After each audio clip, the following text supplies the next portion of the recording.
Okay, the seventh was full state. What happened in the full state? Here, all the routers will be having the complete information of the neighbor device. That means the whole OSPF topology. Okay, so these are the 7 states we studied. Okay, which are the 7 states? Yeah, which is the first one? Down state. Okay, down state. Then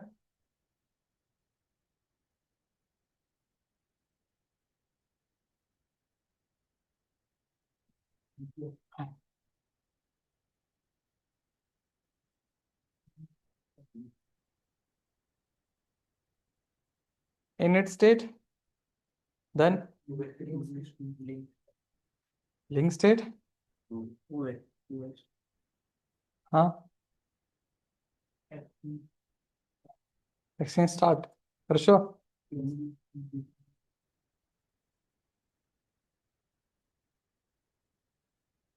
Yeah. Fourth one.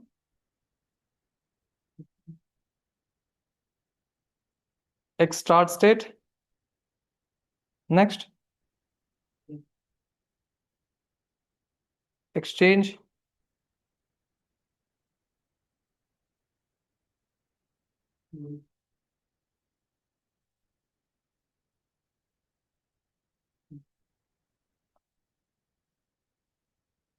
Why I'm writing this again? Because these are really important. The OSPF states are really important. They may ask you, okay, in the interview. So that's the reason. Understand what are all these 7 states. How exactly router will have the whole LSDB, the whole LSC information of the topology, starting with the down state to full state. Understood? So you have to understand what exactly happens in down state, init state, two-way, start, exchange, loading, and the full way state. Understood?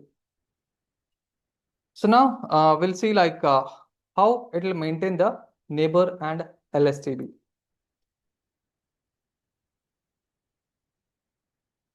First, I think as yesterday I said like link state they will give.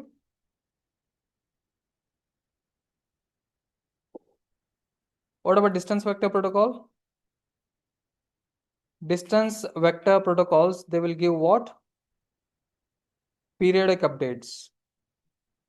Periodic updates. What do you mean by periodic updates? Every 30 seconds, they will exchange the routing table with each other, even though there is no any change in the topology. But what happens in this link state? It will give what? Incremental update. What is incremental update?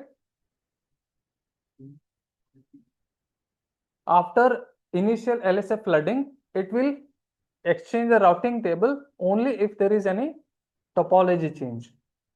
Okay, yes, this also without what do you call this also give the periodic update, but not for every 30 seconds, but for every 30 minutes. Okay, you can see here it will give the incremental update. Okay, like periodically it will send the hello packet. That is they have to be sending the hello packet just to understand is my neighbor alive or not. Okay, for every after 10 seconds they will exchange the hello packets every after 10 seconds. And they have one more thing, that is dead. What is dead timer? What do you mean by that one?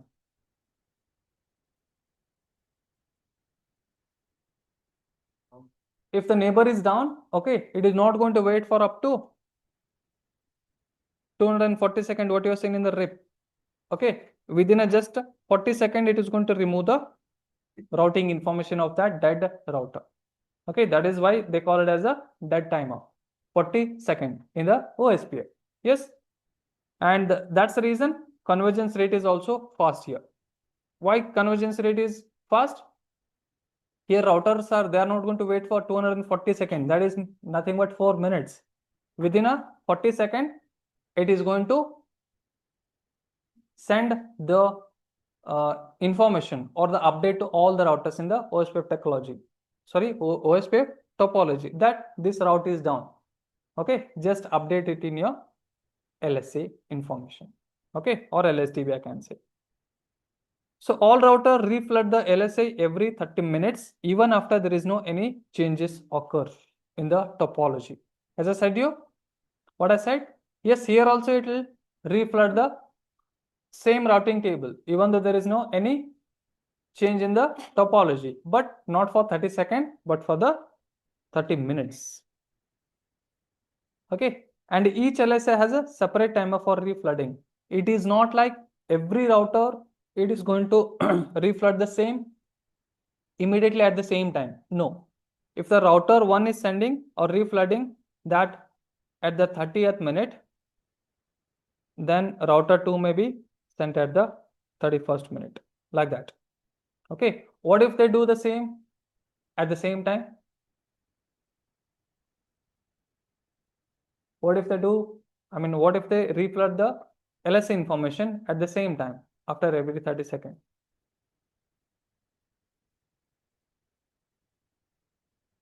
After every 30 seconds, the traffic will be very heavy on all the routers.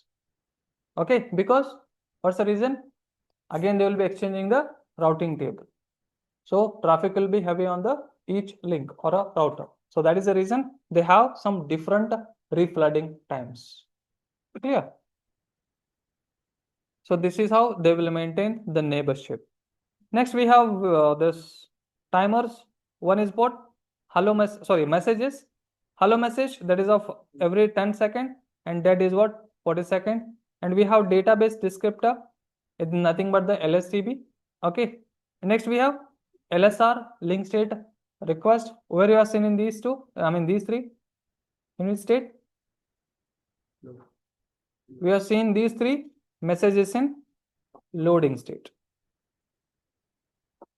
Loading state, where they will exchange the missing LSA database. Okay. Yeah, as I said you, they have three tables. One is neighbor table, where it includes the directly connected routes information. Okay, so let's suppose this is what we have, three routers. Okay, router 1 will be having in the neighbor table of only the information about only these two routers, router 2 and router 3. This is called as what? Neighbor table. So again, this router 2 will be connected with some other routers and all. That's the next thing. Okay. After this, topology table, where it will be having the best route to the destination. Okay. The whole, what do you call, information, LSA information, that will be there in the topology table. And last, we have actual routing table. Here we have every router must have the same LSA, same database. Okay, the same database you can find it in the routing table. Okay, so these are the three tables what we have in the OSPF. Okay, how to check? These are the show commands we have. Show OSPF neighbor, show IP route, show OSPF database, show IP protocols. So all this will help you to show the running routing protocol. Understood? So this is the configuration. And let me tell you, in CCNA, we have just single area configuration. Single area configuration. Okay. So that too is very simple. We have only two commands. Yes. So what are those commands? You can see here. So what is the term we use to enable this dynamic routing? What is the word we use to enable this dynamic routing? That is for static, right? Just a router. Okay. If I say router, and later you can use any dynamic routing protocols. Yesterday we used RIP. Today we are going to use a OSPF. Okay. So now router OSPF, it will not come alone. It will come up with one ID that is called as what? Process ID. Okay, what is this? It is a process ID. So we'll discuss that. Next, what you have to do again, what you have done yesterday in the RIP. After getting into the RIP, we just broadcast it or advertised what the routes which are directly connected to the router. So here also you will be doing the same thing. That means network and the network ID. Network ID means what? Again, the directly connected routes. And then after that, you have to give the wildcard mask. Okay, here we have to learn three things. One is process ID, wildcard mask, and then area. Okay, so all these are associated with the OSPF. Now we'll see what exactly the process ID is. It is the number used to identify an OSPF routing process on a router. Okay, let's suppose on this router, we have some three companies are connected. On this ABC, on this XYZ, okay, on this some 1, 2, 3, this company. Okay, so we have these three companies. Yes, so obviously they'll be having some their own data. Yes, if you are configuring OSPF on this router, okay, you can't keep them all in the same process. If you keep them all in the same process, then there is maybe a chance of exchanging the data between the routes, because this process may be exchanging the data in the same process ID. Understood? So that is the reason you have to keep the process IDs different here. Okay, you can see if the multiple OSPF process or instances running on the router, so to understand to which process we need to send the data, the process ID is really important. Okay, what is the meaning of this one? If the process ID is running with some multiple instances, and if we keep all those instances in a single process, then there is a chance of what? Exchange of a same data on all those processes. That is the reason we have to change the process IDs there. Understood? And the size of this process ID is what? What is the size? Size. Size. That's the range.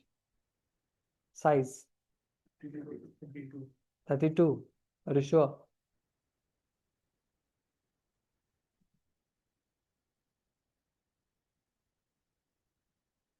Thirty-two means what? 2:32? Huh?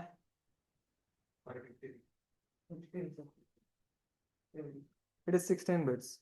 2:16 means what? 65,536. Okay. So range of this process ID is what? 1 and starting with 1 and ending with a 65,535. Okay, that is what process ID is. Now wildcard mask. Wildcard mask. Very simple.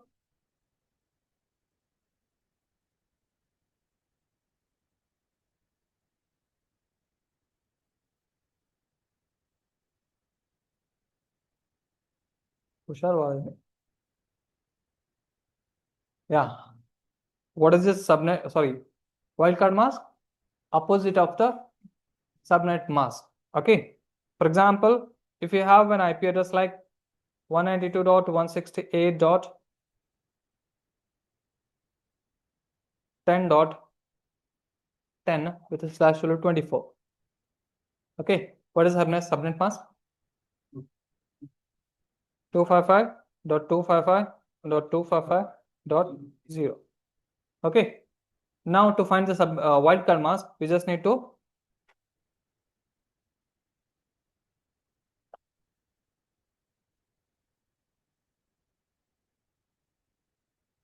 that's what you have to do.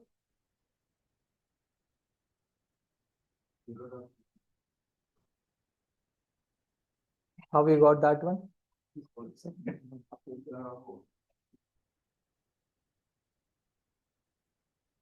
You just need to take this broadcast address and you have to subtract the current one.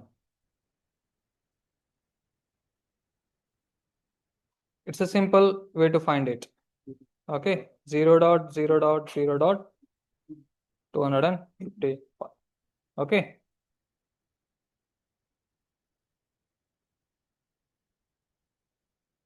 /26. Give me the wildcard mask. First.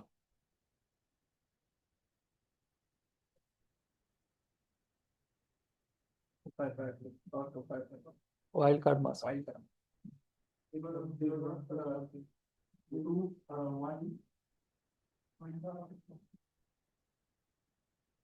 First tell me the subnet mask.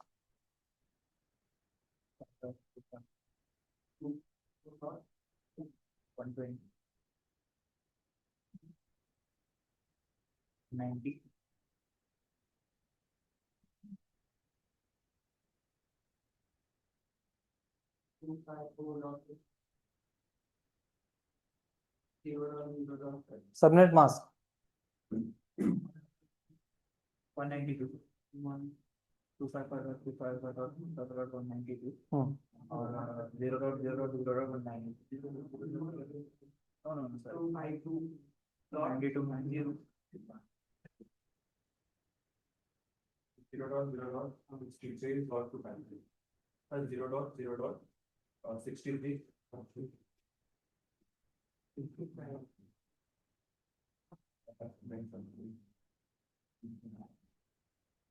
Online?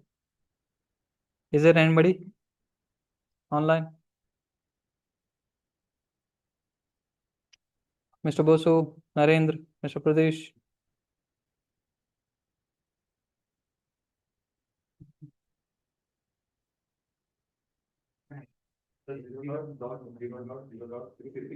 Sure. So 255.255.192 is the subnet mask of that one. If you subtract this one,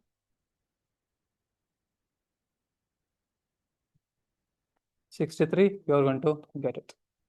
Okay, this is what called wildcard mask. This is called as what? Wildcard mask.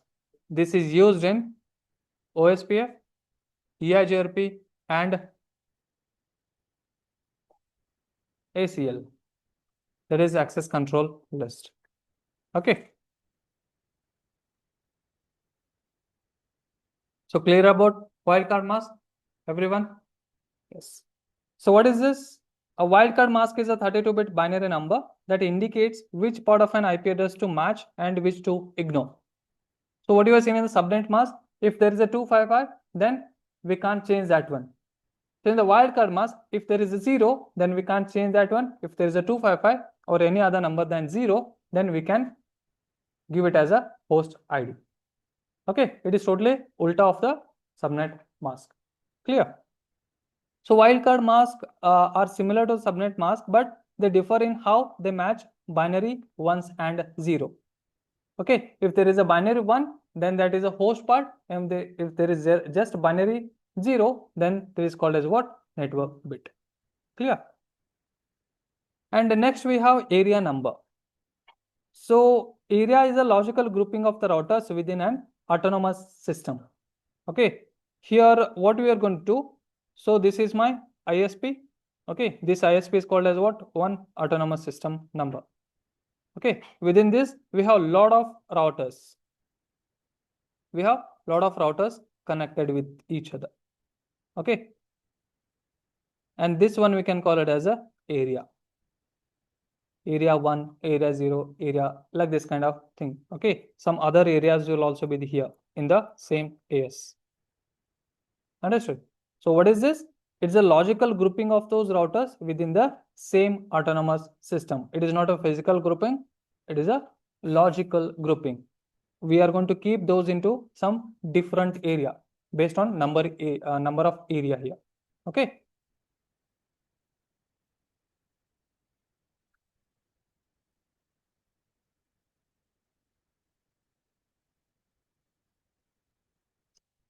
Next we have how they will calculate the cost here. cost value. So to select the best path, this protocol uses the cost value. That means higher the bandwidth, lower the cost value. So it takes lowest cost value to select it as a best path. So what I said, however your bandwidth increases, okay,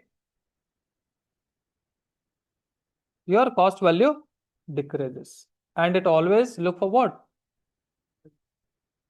Lowest cost value. Okay, OSPF always prefers lowest cost value for the best path.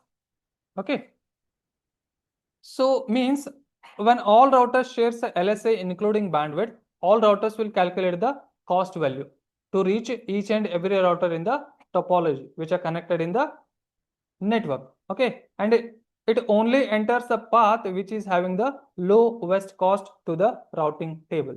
So what it will do? Initially, what will happen? The LSA flooding will happen. So after LSA flooding, they will collect the bandwidth.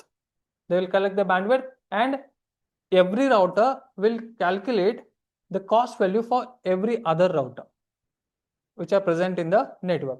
Okay. So after calculating this one, which is the lowest cost value it is getting, so that will be given to the routing table. So this is what the topology, sorry, the route we have. So this is the best path. So you can use this one. Okay, and remaining will kept it into topology table. Okay, and neighbor table, you already know that will be having only neighbors information. Okay, topology table, it will be having the whole information, whatever the routes it will be having in the whole topology, and routing table it will be having only best routes, best path based on what? Based on the cost value. Okay.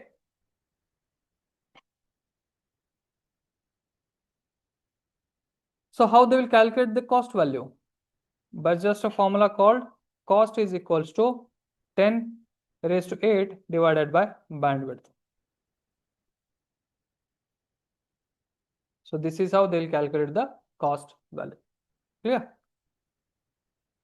Or else you can change manually also. You can change the bandwidth, or even you can change the directly cost value also by giving these two commands. Router, you have to go on that interface, and if you want to change that one, you can change it to 1544. I mean, whatever the number you want to give. Okay. And if you want to directly change the cost value, then you can do that also. Okay. Now we have some types in the OSPF router. Okay.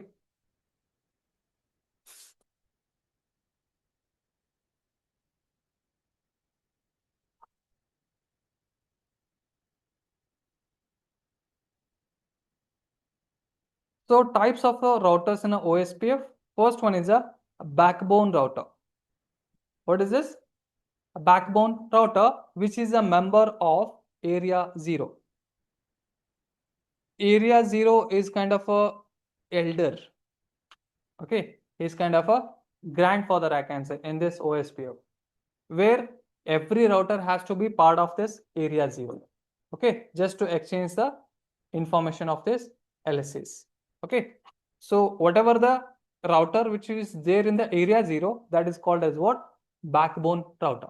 Okay, and next is what? Internal router. So what is this? Which is a router whose all interfaces belongs to the same OSPF area. Okay, let's suppose this is one router where all these three interfaces of this router belongs to the same area, that is 1 1 1. So this is called as what? Internal router. Internal router. Okay. Next we have called area border router. What do you mean by this one? Any idea? Area border. We have seen internal router, we have seen backbone router. What is area border router? Which is combination of these two, backbone and a internal, where it may be having some interfaces of it of a different area, and which should be connected with to area 0 as well. Okay. So a router connected to two or more OSPF area, including area 0, which acts as a gateway between the areas. So what is this? The interfaces of this router may be connected with some multiple areas and even with what? Area 0. Okay, so this kind of router is called as what? Area border router. Okay, which will be gateway between some multiple areas. Understood? If you want to go from area 1 to area 2, you have to go through this ABR, area border router. Next we have ASBR, autonomous system boundary router, which will help us to exchange the data between the ASs. What is AS? AS is a group of multiple area. Understood? AS is what? It's a group of multiple areas. And this ASBR will be connected between multiple ASs. That means here also we have some multiple area. Here also we have some multiple area. So both will be in the different ASs. And to connect these two ASs, we use one ASBR in between these two ASs. That is called as what? ASBR, Autonomous System Boundary Router. Understood? Where it will help us to exchange some routing information between the OSPF domain and some external autonomous system. For example, it helps us to exchange routes between multiple routing protocols. Just like BGP to the OSPF, BGP to EIGRP. So BGP is what? I can say it's a BAP of all these routing protocols because which is used in a internet. Okay, you are really master in BGP, then that is really good. Because you have to deal with the different ASs here. In BGP, we configure or deal with what? Different ASs. Okay.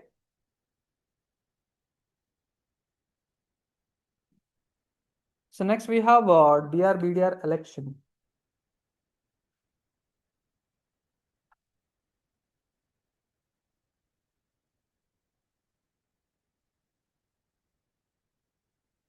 Okay. This is to explain this one. I'll just take one scenario.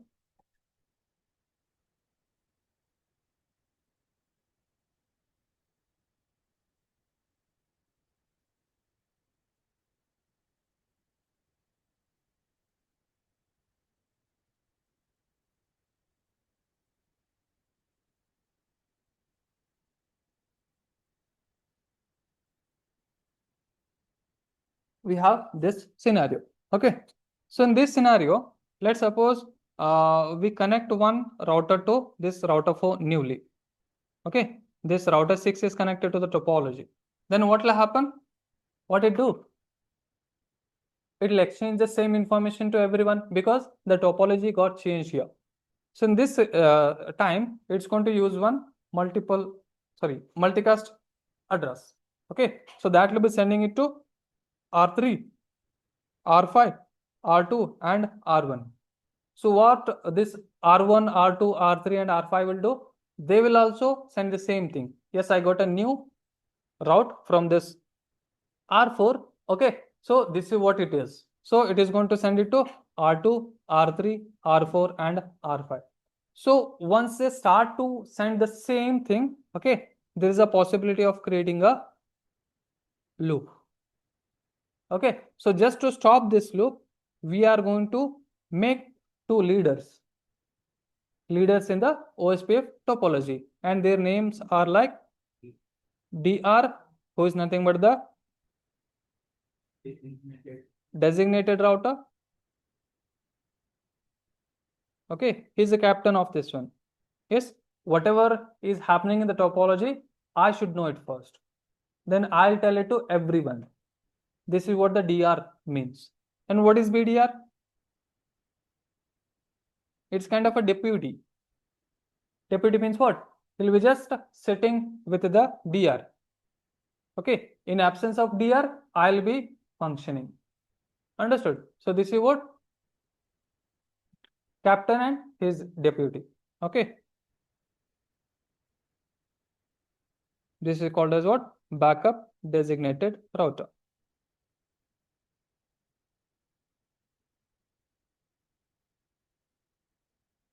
You can see here.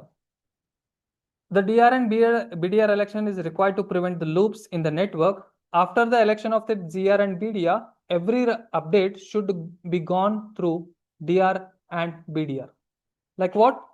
Now, if any route is connected to this router 3, okay, it is not going to send it to everyone. It's not going to send to R4, R5, okay, directly. First, it will send it to DR and BDR. So how the election process will be taking place? You can see here. Election process. The router having highest priority value will become what? DR. And the second highest will become what? BDR. And the router having the second highest priority value will become BDR. Okay. In case of tie, the router will find the highest router ID will become DR and the second highest will become what? BDR. If the priority value is same, then it will go for what? Router ID. If it is satisfied with the priority value only, then there only the election process will be done. Okay, let's suppose now this R1 become the DR and R2 become the BDR. Okay, so the election process is done and R1 becomes a DR and R2 becomes a BDR. Okay, now what will happen? This R3 is not going to send that new topology information to R4 and R5 directly. Okay, they will send it directly to DR and BDR. Okay, what the DR and BDR will do? They will accept that information and only it will send it to R4 and R5. That's done. Is there any loop here? Is there any loop? No, because it's kind of a master and slave. I'm sending it to my master and mastering it's letting other slaves know it. Okay.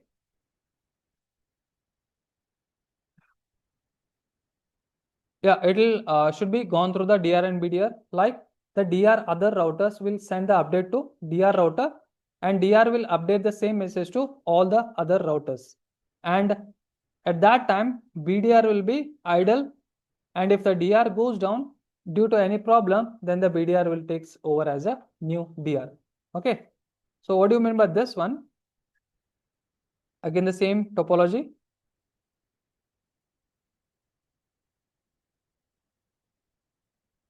Okay, this is my DR and this is my BDR.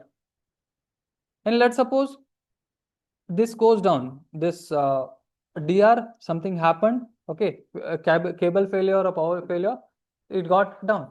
Okay, so what at that time what will happen?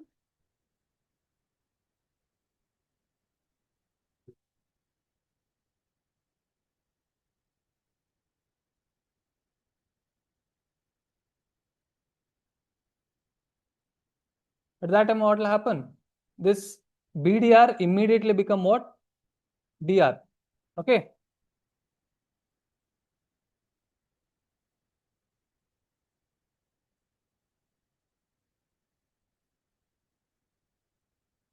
and one more DR other will become what?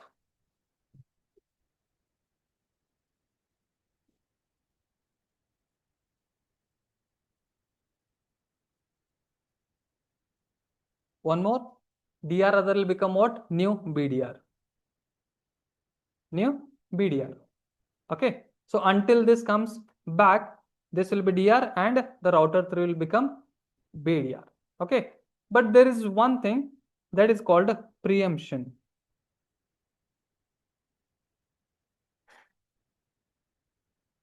What is the preemption? You can see here DR and BDR election is not a preemptive. It's not a preemptive. Means what? If the current DR fails, that means if this DR fails, okay, what will happen? At that time, BDR will become what? New DR. Same thing I said you, this R2 will become what? New DR. And one of the DR other will become what? BDR. Now this time the router 3 becomes what? BDR. Okay. And after some time, the older DR, that is router 1, comes back again. This router 1 comes back again into the topology. At that time, immediately it will not become what? DR, because the preemption will be disabled there. Preemption will be disabled on those routers. Okay, what will happen if you enable the preemption? Immediately after, this DR router, which is having the, let's suppose, highest priority value or highest router ID. So that is what the election process, right, for DR and BDR. So even though it is having a highest priority value, after getting into the topology, this will not become immediately what? DR router. It has to wait for its turn. Wait for its turn means what? It has to wait for this router, router 2 goes down. Okay, at that time, this will become what? DR. Okay, during that, it will become BDR. And again, it has to wait for what? This router 3 goes down. Understood? Once this router 3 goes down, this will become DR again. This is called as what? Preemption. Understood? Comes up at that time, it will not be DR immediately. It should wait for its turn to be again DR until the current devices get filled.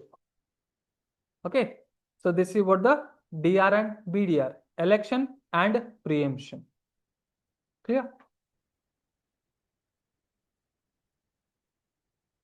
And how will be the neighbor states? If the DR and BDR talking with the DR other, they will talk in a full way state. And if the two DR others, they are talking with each other, they will be talking in only two-way state. That means they will be exchanging only neighbor tables. That's it. They will not exchange any kind of new route what it is getting. So that will be sent towards the DR router, not to the DR other. Okay. So during that one, if the DR other is sending any kind of data towards the DR, it will use this multicast address. There is 224.0.0.6. And if DR is sending any kind of message towards the DR others, then it will use this 224.0.0.5. So these are the two multicast addresses we have here. Okay. So next we have some LSA information. So before this, I know that you got bored. So let's go to the PPT and let's configure this one.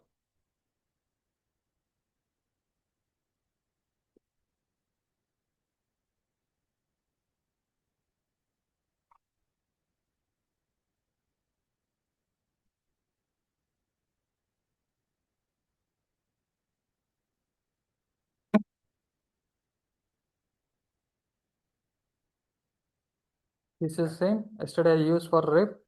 Okay, I'm gonna just remove that one.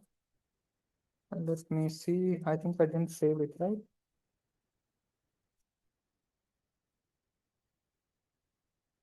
Yeah, I have RIP.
Okay. Now we will, you already know the topology, right? You already know how I configured this one. Here I have 1.0, 2.0, 3.0 network, and in between these two routers, 4.0 network, and in between this router 2 and router 3, I have 5.0 network. Okay. So let's directly go to the router 1 and try to configure the OSPF. So how to enable the dynamic routing? I have to say router, and if I say question mark, we already use the RIP. Now we'll go for the OSPF. Okay. So just go to OSPF. And if I say question mark, it will be asking me what? Process ID. It says that give me one process ID between 1 to 65,535. Okay. So I'm going to give it as a 1. And that's, if I say question mark again, then nothing will be there. So just enter. Understood? Now I have to advertise the networks. So which networks I have directly connected to the router 1? 192.168, 1.0 and 4.0. Okay. So 192.168.1.0. If I say question mark, it will be asking you wildcard mask. ABCD.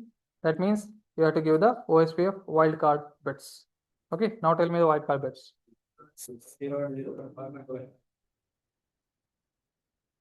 Okay. If I say question mark again. Area.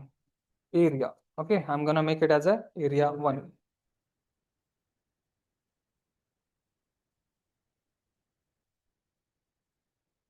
This many area I can give. Okay. What's the number? Approximately 4.3 billion. Okay. Now tell me the size of this area.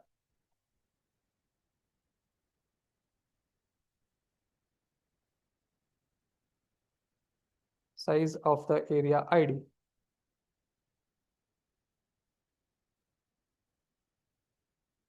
4.3 guys. IP address.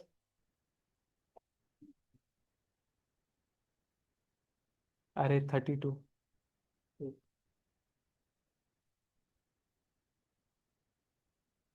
Area I'm gonna give 1.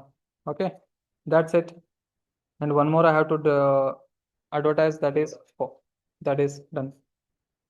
Mask will also be same, wildcard mask, and I'm going to keep all those area, all this into area 1. Okay. If I do it different area, then it will not exchange the routing table.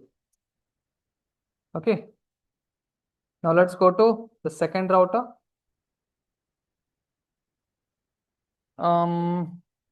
Again, a router OSPF process ID 1, and then we have to give the network, that is 192.168.4.0 and 0.0.0.255, and the area will be 1. Okay. And second route, that is 2 I have with the same wildcard mask and the area. Okay, you can see here what it says. OSPF adjacency. Process 1, neighbor 3.3.3.3. What it is?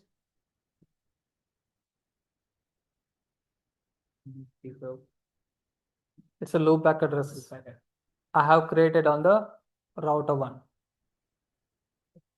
Okay, so what it has taken? The router ID as loopback, highest loopback address. Okay, on gigabit Ethernet 0/0 from loading to full state. So loading is totally done. Understood? Now one more I have to enter, that is 5.0. Done. So once I say OSPF here also, the adjacency message you will get it here. So just go here and router OSPF 1 and just say network 192.168.5.0 with a 0.0.0.255 and area will be 1. Okay, if I hit enter, immediately adjacency message will come here.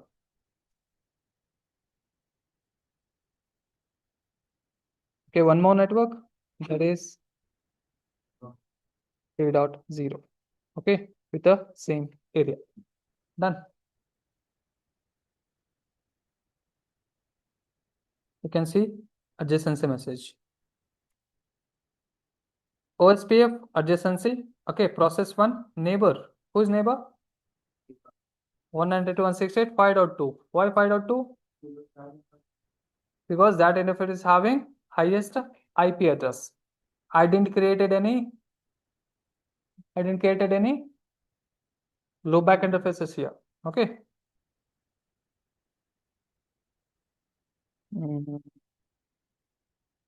Let's do one thing.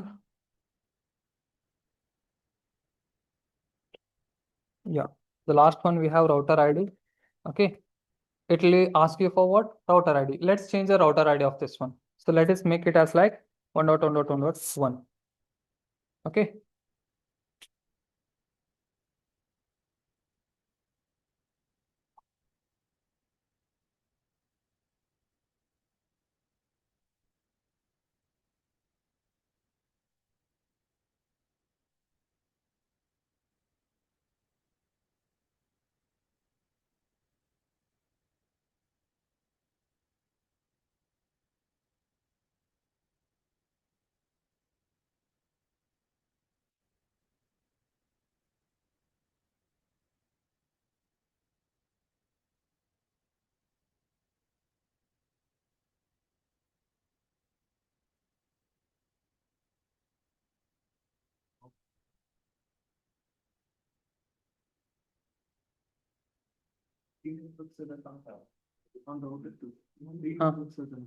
Yeah, I did.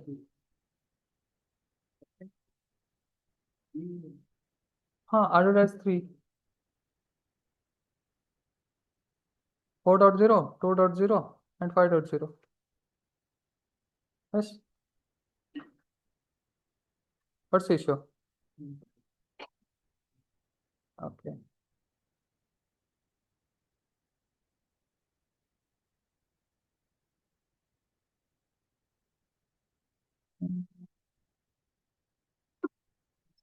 This one,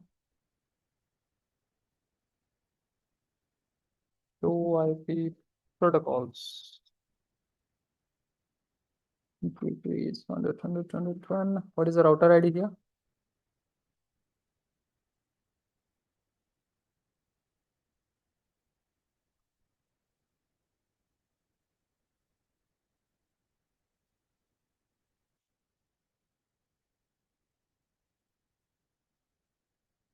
So IP protocols.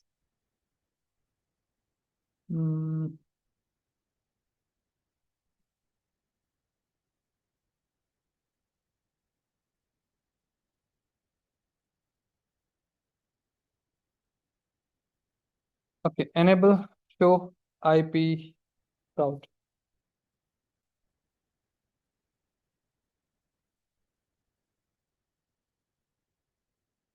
So how many directly connected are there? I have actually 2 loopback addresses here. Okay, one is 1 and second is a 3. Yes, and the same is taken as what? Router ID for this router 1. And after that, you can see some 3 routes here. For O means what? Code is what? OSPF. Okay. So once you see here, 192.168.2.0, what is this? AD value. Okay. This is what? The metric. I think I didn't show you the metric value, right?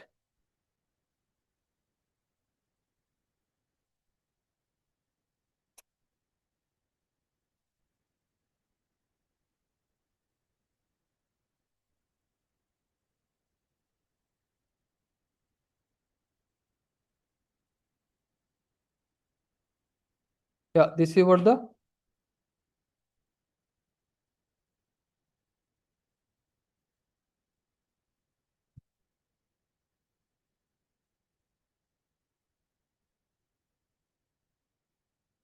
if the links are above 100 Mbps, then the OSPF cost will be same 1.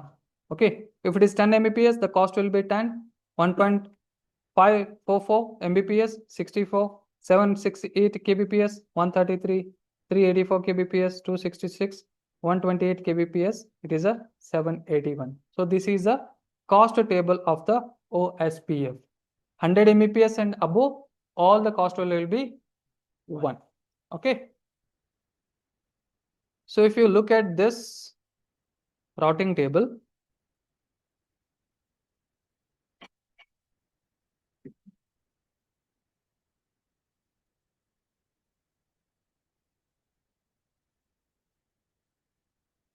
What it says? It says I'm having the metric as 2. Okay. So 2 means what? This is a gigabit Ethernet. Okay. Here also it is having a gigabit Ethernet. So that is the reason it is having the metric value as 2. What about this one? 192.168.3.0 network. 1, 1 and 1. So that's the reason it is having 3. Understood? So this is the cost values I have. And for this 5.0 network, it is having cost value is 2. Why? Because 1 and 1. This is 2. Understood? Because these are what? Gigabit Ethernet. What will be the cost here? 1. Fast Ethernet and above, the cost value will be 1. So that is the reason it is having 1, 1, 1 here. So here also 1, 1, 1, 1 and 1. So from router 1 to this 2.0 network, what is the cost value? 2. 1 plus 1, 2. Okay. From this router 1 to 3.0 network, 3. So 1 plus 1 plus 1. So total 3. Understood? Just count the number of router interfaces here. Okay. Here it is 1, 2, 3. Okay. To reach the 5.0 network, 1 and 2. Understood? So this is how to calculate the cost value. Clear? So next go to this second router and check the routing table. Show IP route.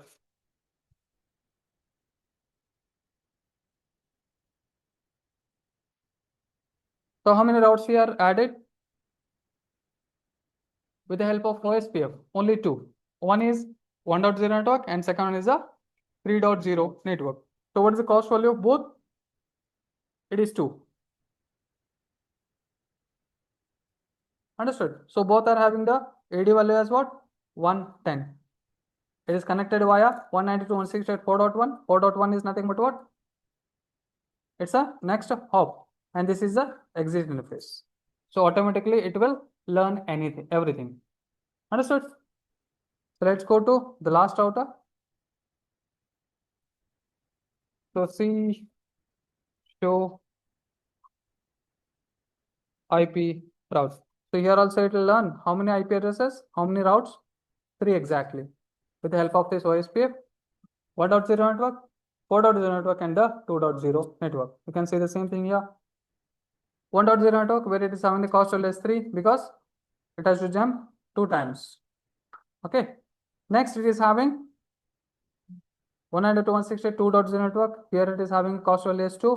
And for 192.168.4.0 network also it is having the cost value as 2.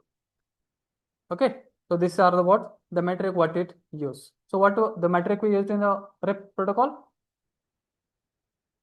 RIP protocol. It was a hop counts. So it was showing you the hop counts there. Did we had any metric in the static? Static? We had any metric in static routing? No, we didn't have. It was only showing the AD value. Okay. Now let's just check the connectivity.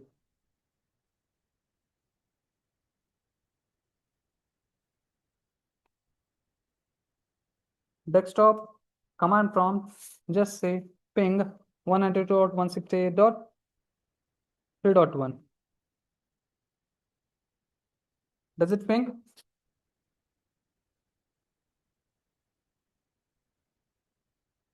It has to. Okay. And let us see like what path it is taking. Trace route 192.168.3.1. It is going to 1.10. Okay. Who is 1.10? It's a default gateway. Okay. And after that is going to 4.2. Who is 4.2?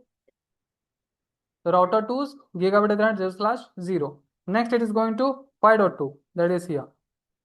Router 3 is gigabit Ethernet 0/0 interface, and then it is reaching 3.1. Okay, so what is this trace route? It will help you with the path. What path it is taking to reach the destination. Understood? Clear? And even you can get the connectivity as well. If you don't want to ping and directly you want to find the path what it is taking, you can say trace route.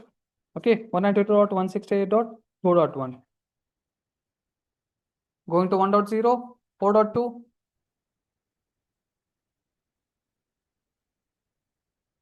And 2.1. Okay, so this is how. Why dropped here? Why dropped? After reaching 4.2, that is this router, why the one packet dropped here? Because this router was learning the MAC address of this PC, just because of the ARM. Okay, it dropped, and after learning, it sent the packet towards the 2.1. Understood? So with the help of this trace route, we found the connectivity as well, whether it is reachable or not. Okay, and we found the path as well. Understood? So this is what the trace route. Understood? Yeah.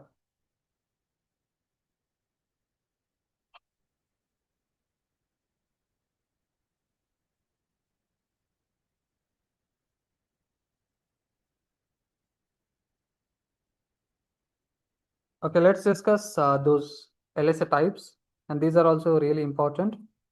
And in CCNA, you just need to know what are the LSA types. That's it. In detail, you're going to configure it in a CCNP.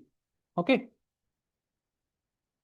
So we have some 8 LSA types here.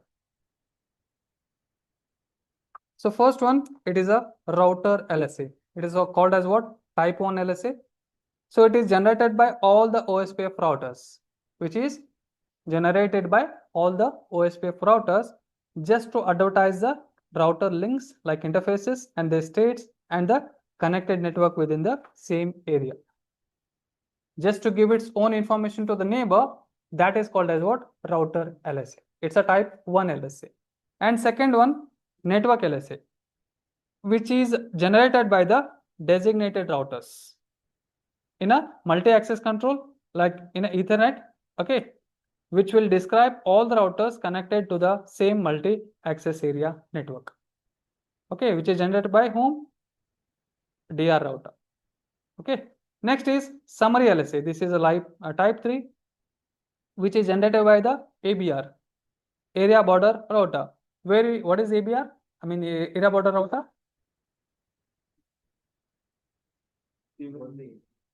which will be the member of multiple area including backbone area, that is area 0.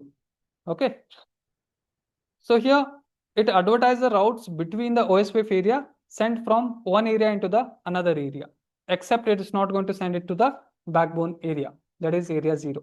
So what it will do? It want to send the routing information from one area to other area. So this will be generated, that is summary LSA.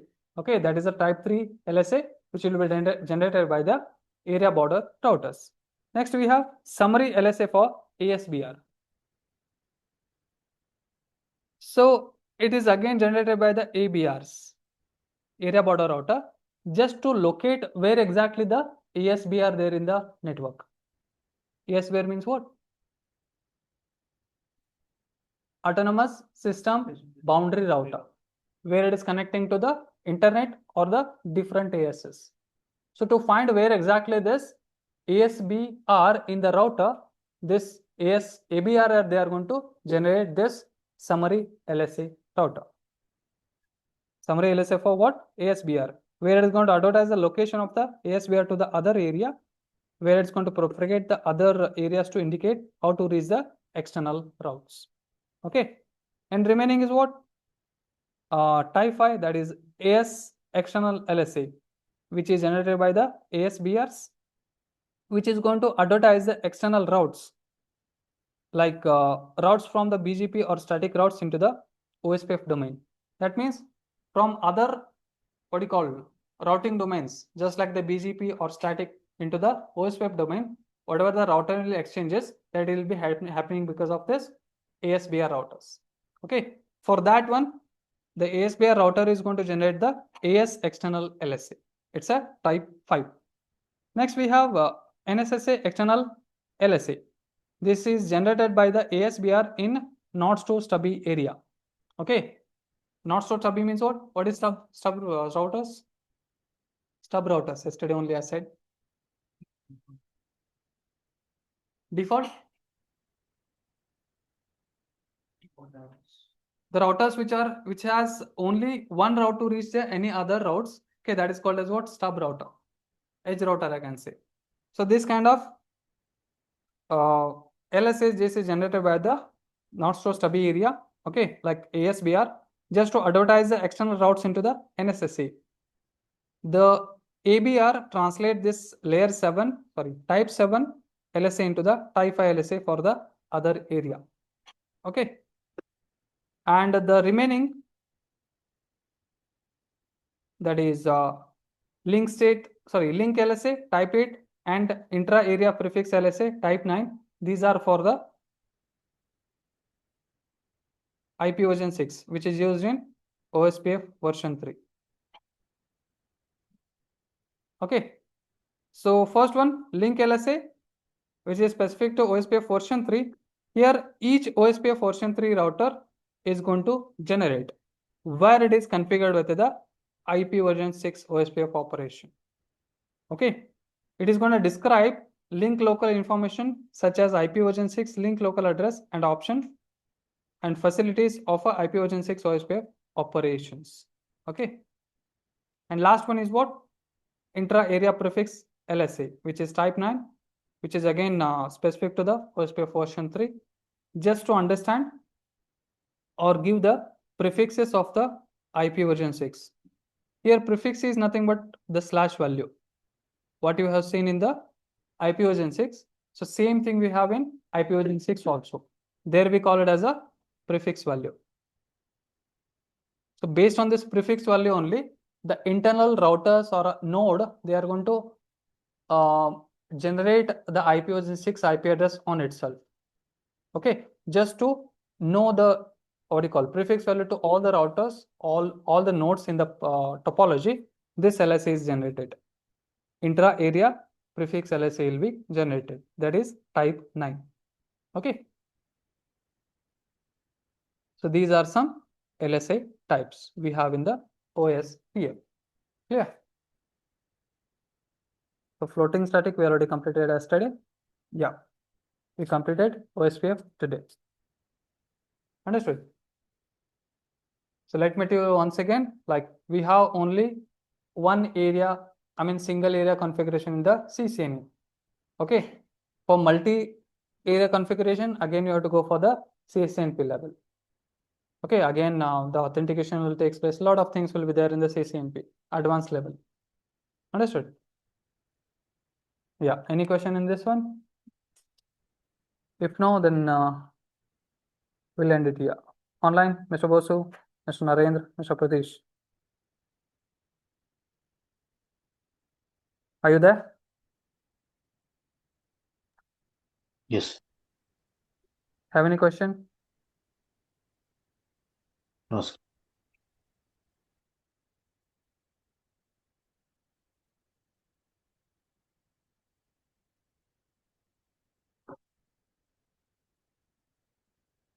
I think it's how many weeks? 2 weeks or 3 weeks? 14th, right?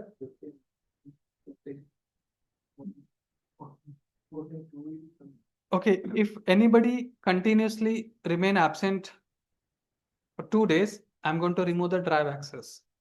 Okay, so I'm finding like some of the people, they were present initially and now they're not. Okay, so I'm going to remove the drive access if you continuously be absent more than 2 days. If you have any reason, okay, you can tell me. If you don't, then I'm gonna remove the drive access. Until you don't get the permission from the management, I'm not going to give you access. Okay.